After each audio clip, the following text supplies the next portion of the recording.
It is 7 o'clock. We'll call the meeting to order. Call the meeting to order. I have a roll call.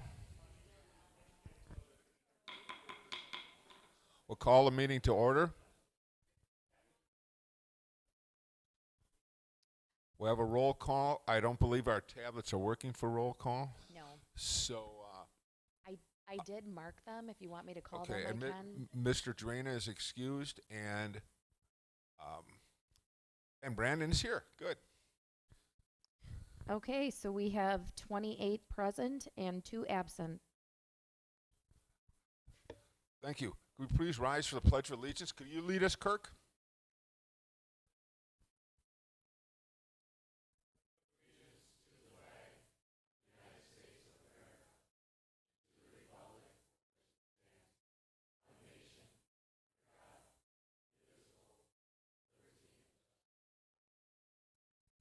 Just take a moment. Thank you. Please be seated. We are in compliance with opening meetings law, Mr. Waymeyer. We are, Mr. Chair. Thank you. I will entertain a motion to approve the agenda. So moved by Mr. Backlund. There was a second by Mr. Johns. All. Oh yes. On the planning and zoning committee ordinance, or the planning zone under planning and zoning item number 10, those two need to be switched around. A should be B, B should be A. So we'll take B first and then A. All right. With that small change, any questions, additions, subtractions? All in favor? Aye. Opposed? Hearing none, the agenda is adopted. Reports. You have reports in your packet for net new construction 2022 and report on 2021 county apportionment. Brings us to the public hearing. Mr. Jones. I move to open the public hearing on the 2023 recommended budget. This is a public hearing required by state statutes. Moved by Jones, with second by Mr. Paulson. Any questions, objections? All in favor? Aye. Opposed? Hearing none. The public hearing is open. Any members of the public wish to speak concerning the budget? Please, there's a mic right here.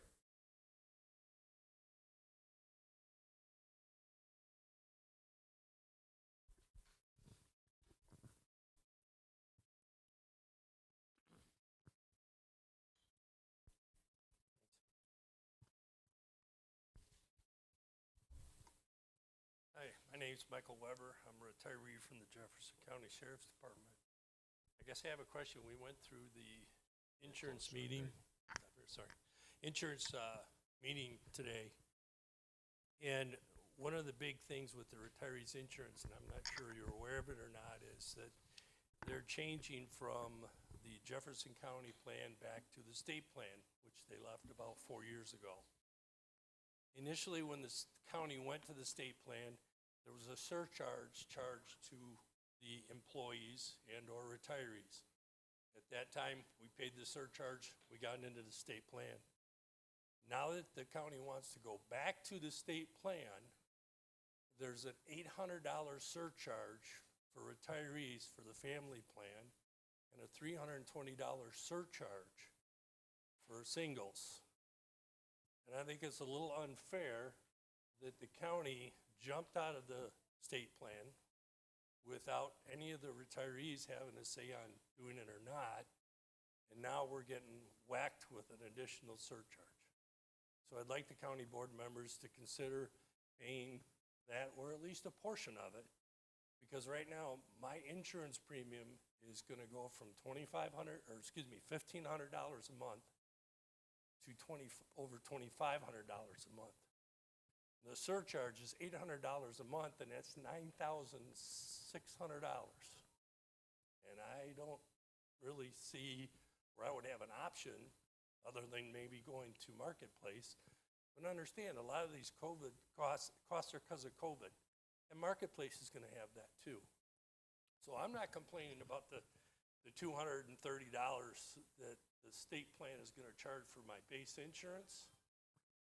I'm thinking the $800 that the county basically is electing that we pay, and we don't have a say on it, when we didn't have a say to leave the state plan in the first place.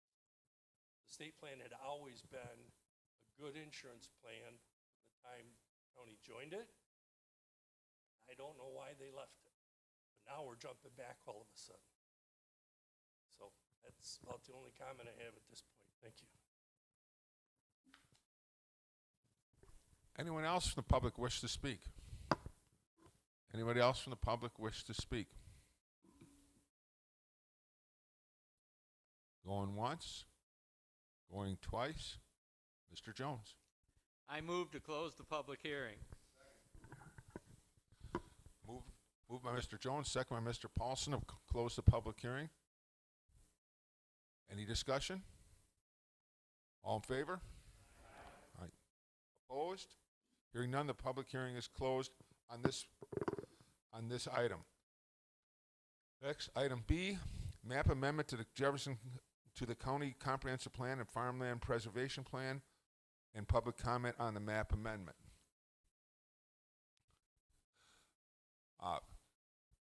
Mr. Jacob, would you like to move to open this?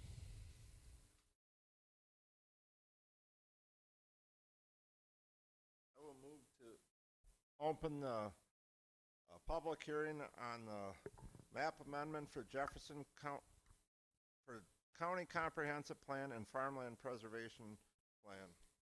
Do I have a second? Second by Mr. Paulson. Motion by Mr. Jacob. Any discussion?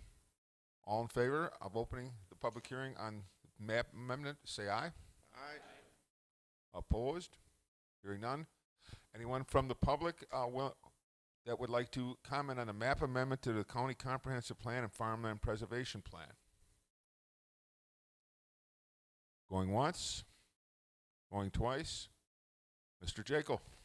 Make a motion to close the public hearing on the amendment for the County Comprehensive Plan and Farmland Preservation Plan. Second from Mr. Paulson.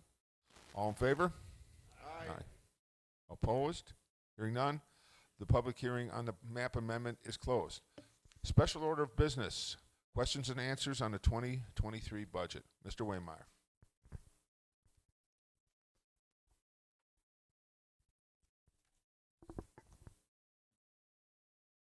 So we just want to provide an opportunity to the board, if they had any initial questions, they think the rest of your board members would appreciate some questions or clarifications to.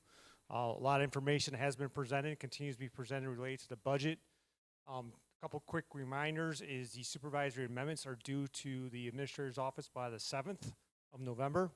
On November 9th is when we're having the Finance Committee review those proposed amendments, and the final budget will be before the board for approval and consideration of any amendments on November 15th.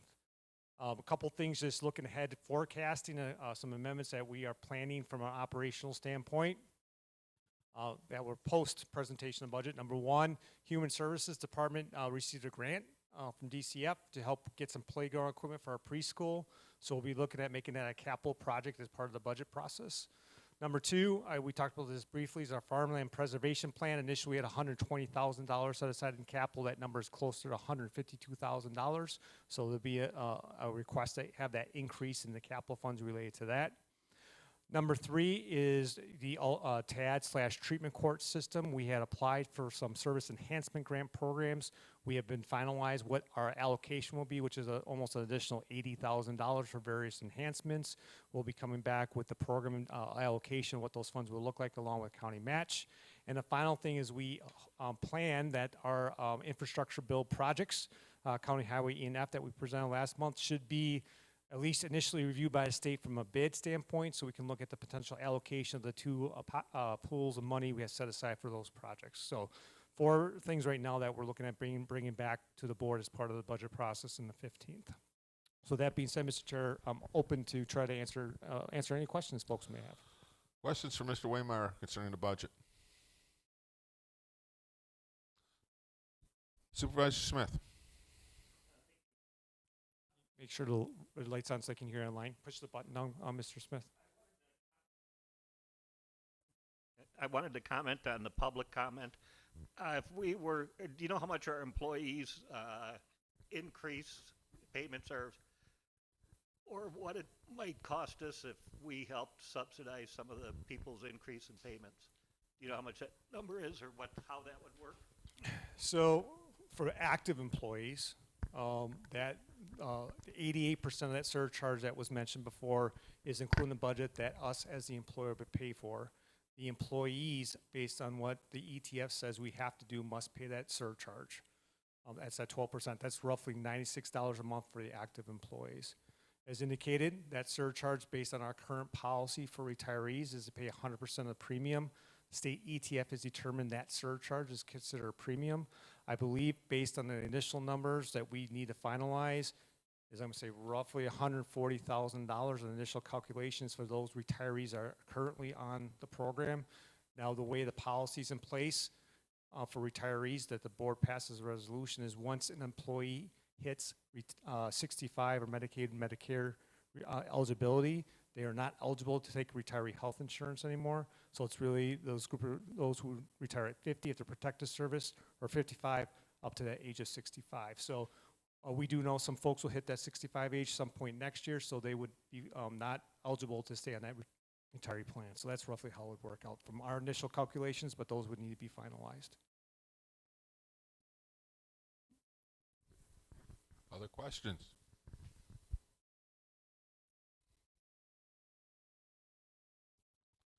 Mr. Backlund. So is that just a one-year fee this year that comes in for that, or is that an ongoing? No, so the way this surcharge is set up is there's basically three years of the surcharge. The third year would be going back to zero. So the first year is this higher allocation after you went through underwriting. Second year is roughly half that amount, and by the third year we would be back to the normal rate. If you recall from projections when we presented to that, that means in about 3 years from now, the rate would be what employers are paying this current year. We're looking at 3 years from now, if we did make the changes, about $2 to $3 million in operational increases that would be coming forward. Mr. Lund. Is that a per year or per month surcharge? The $800 is per month of use. So as the gentleman said, if you multiply out by 12 months, it'd be $9,600 is that surcharge for a family plan.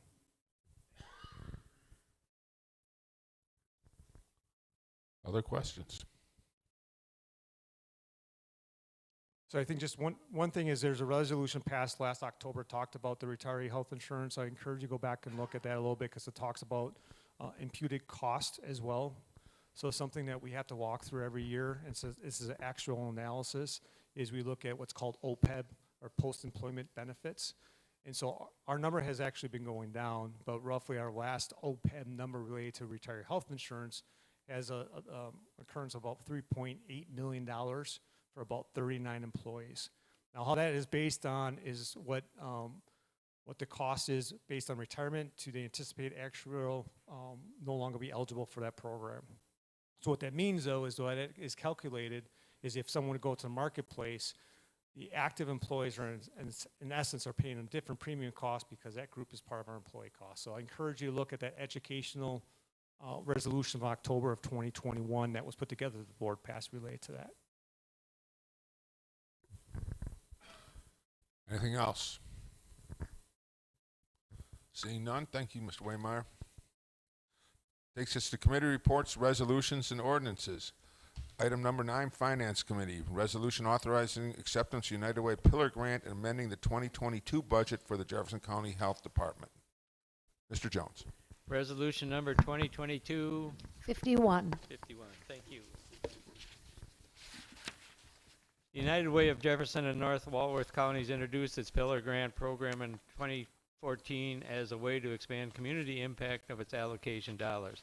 Since launching its Pillars Grant program in 2014, United Way has allocated a total of $112,013 in Pillar Grant funding to 56 different community projects and programs. Pillar Grants focus on community enhancement projects, community events, and or support for specific community programs. The main requirement for Pillar Grant consideration is that the project must be aimed at improving the health, education, and or financial stability of the community which United Way of Jefferson and North Walworth County supports, which includes all of Jefferson County and the City of Whitewater. Specifically, grant funds must focus on at least one of United Way's 3 strategic impact areas: early intervention care, mental health, alcohol and other drug addiction, AODA, barriers of self-sufficiency, and or diversity, equity, and inclusion. This resolution authorizes the Jefferson County Board of Health to accept the Pillar Grant in the amount of $2,000 and to amend the Health Department budget to include these grant funds. The Board of Health considered this resolution at its meeting on July 20th, 2022, and the Finance Committee considered this resolution at its meeting on August 3rd, 2022, and both committees recommended forward to the County Board to accept the United Way Pillar Grant and amend the 2022 budget in the amount of $2,000. Fiscal note: the total 2022 grant award is $2,000. This resolution authorizes the county finance director to make the necessary budget adjustments to enact this resolution. This is a budget amendment. County board approval requires a 2/3 vote of the entire membership of the county board, 20 votes of the 30-member county board. Mr. Chair, I move for passage of this resolution. Moved by Mr. Jones, second by Mr. Christensen. Questions? Mr. Brogler. Does the health department have something specifically in mind to use this, or is this just going to the general coffers? Pardon? Elizabeth, do you want to address that if you're online? Yes, yes, I can. Good evening. The plan for these funds will be to provide additional supplies for our home visiting program and educational materials to the maternal and child health folks that we're serving. Okay. And yeah, thank you. Thank you, Elizabeth. Other questions? Discussion? This will need to be a roll call vote here, and since our tablets are not working, the clerk will take the roll. Supervisor Jones? Yes. Supervisor Richardson? Yes. Supervisor Price? Yes. Supervisor Zarling? Yes. Supervisor Brockler? Yes. Supervisor Herbst? Yes. Supervisor Morris? Yes. Supervisor Winnicky? Supervisor Degner? Yes. Supervisor Gross? Yes. Supervisor Johns? Yes. Supervisor Smith? Supervisor Martin? Yes. Supervisor Lund? Yes. Supervisor Nass? Yes. Supervisor Turville Heights? Yes. Supervisor Coots? Yes. Supervisor White, Yes. Supervisor Backlund, Supervisor Kennard, Supervisor Paulson, Supervisor Jekyll, Supervisor Lindell, Supervisor Felker, Supervisor Fitzgerald, Supervisor Callen, Supervisor Gulig, Supervisor Christensen. We have 28 yes, 2 absent. Passes unanimously. Thank you very much. Moves us to item 10, Planning and Zoning Committee Resolution. Item B, amending the Jefferson County Comprehensive Plan, Agricultural Preservation and Land Use Plan. Supervisor Jekyll. Thank you, Mr. Chairman. Resolution number 2022-52.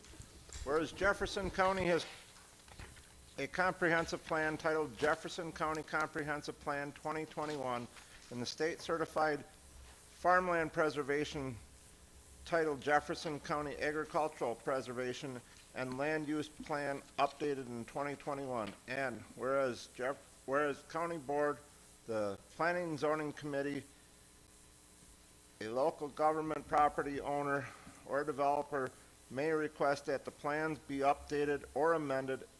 And whereas the Department of Agricultural Trade and Consumer Protection identified a conflict within the Farmland Preservation Plan map and official zoning map, and whereas the Planning and Zoning Committee reviewed the mapping conflict and recommended updating the Farmland Preservation Plan map to allow for the zoning ordinance map be a certified Farmland Preservation Plan map, and whereas the County Board of Supervisors approved public participation plan for amended the plans on August 23rd, 2022, and whereas the proposed amendment is to change the parcel identification numbers 02601 or 0616 1744003 and 0260 616 1743006 from 15-year growth area to farmland preservation. These parcel identification numbers are currently zoned natural resources, which is required to be within farmland preservation mapping area. And whereas a map showing the proposed amendment is attached and hereby incorporated into this resolution. And whereas the Planning and Zoning Committee held a public hearing for the proposed amendment on September 15th, 2022, and whereas the Planning and Zoning Committee met on September 26, 2022, and recommended approval of this amendment, and whereas the proposed amendment will amend both comprehensive plan and the agricultural preservation land use plan, now therefore be it resolved, Jefferson County Board of Supervisors, that pursuant to Wisconsin Statute 66-1001 and Chapter 91, that the Jefferson County Comprehensive Plan and the Jefferson County Agricultural Preservation Land Use Plan is hereby amended. Fiscal note, there is no direct fiscal impact associated with this resolution. I move for adoption. Second by Mr. Paulson. Questions? Discussion? Seeing none, all in favor? Aye. Opposed? Hearing none, the resolution passes. Takes us to the ordinance. Item A on your agenda. Ordinance number 2022-14, adopting a map amendment to the Jefferson County Comprehensive Plan and Agricultural Preservation Land Use Plan, whereas County Comprehensive Plan and Agricultural Preservation and Land Use Plan are required to be amended in order for the county zoning ordinance and map to be certified under Wisconsin Statute 91 Farmland Preservation.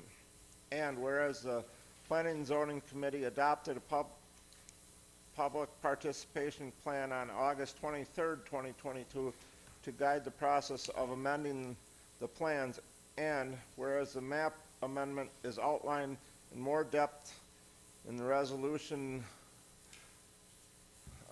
number 52,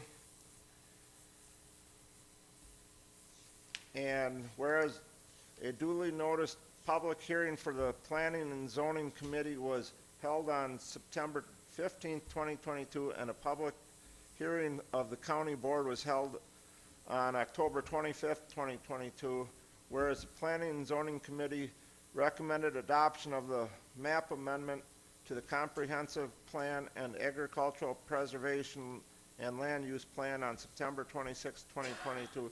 Now therefore be it ordained that pursuant to Wisconsin Statute 66-1001 and Chapter 91, the Jefferson County Comprehensive Plan and Jefferson County Agricultural Preservation and Land Use Plan be amended to change the parcel identification numbers as listed from the 15-year growth area to farmland preservation.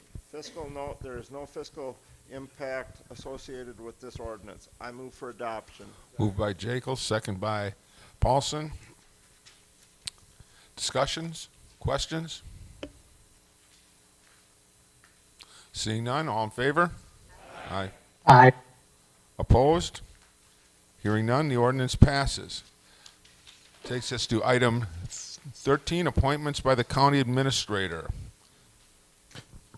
Thank you, Mr. Chair. By the virtue of the authority vested in me under Section 59.19, Parent 2, Parent C of Wisconsin statute, I respectfully request a confirmation of the following appointments to the Human Services Board for a 3-year term ending November 1st, 2025. Mr. Richard Jones, Mr. Sierra Nismabra, Gino, and Mr. Gino Rescanelli. I respectfully request confirmation of these appointees. So moved by Mr. Jekyll, second by Mr. Brogler. Questions? Discussions? All in favor of these appointments, say aye. Aye. Opposed? Hearing none, they are confirmed. Mr. Waymire. So the next one I'm going to take a little more time on. Usually I just kind of read it, but this is an important one. So as many of you are aware, Ms. Colley, who's been our part of the county family for a long time, will be leaving us in January.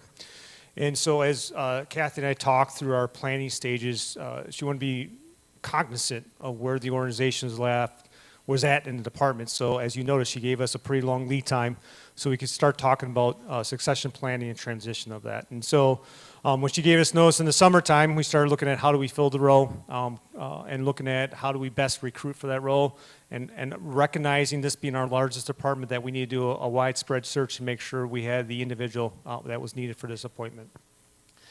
And so we went through a process, and we got folks from in-state and out-of-state, and the process included multiple rounds of interviews. They got to do a written exercise, which I know they all love, but we concentrated on a few things, and a lot of it was things that we have seen in history of the department and other staff. So part of it was talking about advocacy and talking about program needs of the department and how does that work with policymakers both at the local and state level. We had conversation about leadership, specifically about personnel, and what does that look like in the future, and how do you handle some of those conversation pieces in the response to that. And the final piece was really written about budget and how you look at potential spending for that. So we used an example about the opioid settlement money and how that could be best utilized, and examples and some test cases related to that as well. So that was part of the written exercises, and then we did the final round interview panel. So the final interview panel included some board members, myself, our HR director, and we also asked the area human services director to sit on as well, just to have that technical viewpoint and that experience as well to speak on behalf. And so I'm happy to say that we didn't have to search far. Our candidate is our current deputy director, Brent Relo. And we also did a meet and greet, and that was important too because that was a chance for him and the other candidates to kind of have conversations with both board members and staff. And Terry, our HR director, also reached out to some of the staff about what question do you want to know about your future leader. But one thing that came out clear was where the direction of the department is heading is positive, and Brett's going to keep that going for us. So with all that being said, I would like to, under 59.18, Section 2, Parent B of the Wisconsin statute, respectfully request a confirmation of Brent Relo as our next Human Services Director for an indeterminate term. I have a motion to that effect? Motion by Mr. Wernicke. Do I have a second? Second by Mr. Lund. Any questions? Discussion? All in favor? Aye. Aye. Mr. Relo, would you like to say a few words?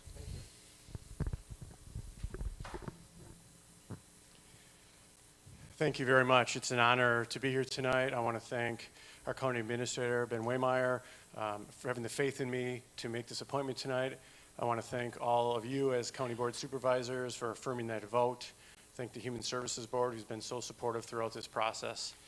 It's an honor to carry on this rich tradition that Human Services has established. Our main goal is to serve our consumers, our taxpayers, our stakeholders in the best way we can. And it's my honor to be able to do that moving forward, and it's my privilege to be able to do that moving forward. We want to continue our programming at a high level, and the reason we're at that high level is because of Kathy Cawley. It's an honor to follow Kathy and follow her footsteps. She's been a mentor to me. She's been the North Star to hundreds of current employees and hundreds of past employees at Human Services. So I really want to thank her for everything she's done, and I look forward to serving you as well as all of the staff there at Human Services for years to come. Thank you.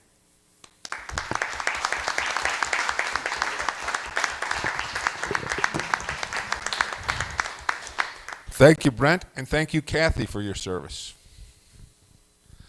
Appointments by the Human Services Board. Mr. Jones. By virtue of the authority vested in the Human Service Board under Section 3.06, Sub 1, Sub G of the County Board Rules, the Human Service Board hereby requests County Board a confirmation of the following appointments. Patricia Rabe, Lisa Carlo, and Mary Roberts to the Nutrition Project Council for a 3-year term ending October 25th, 2025. I move for confirmation of these 3 individuals.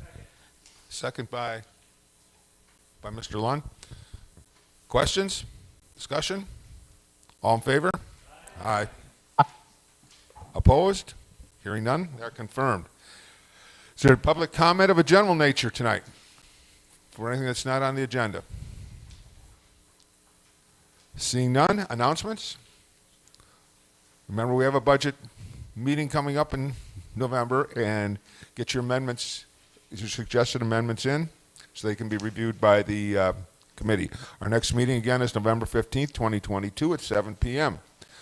With that said, any announcements of general nature from any?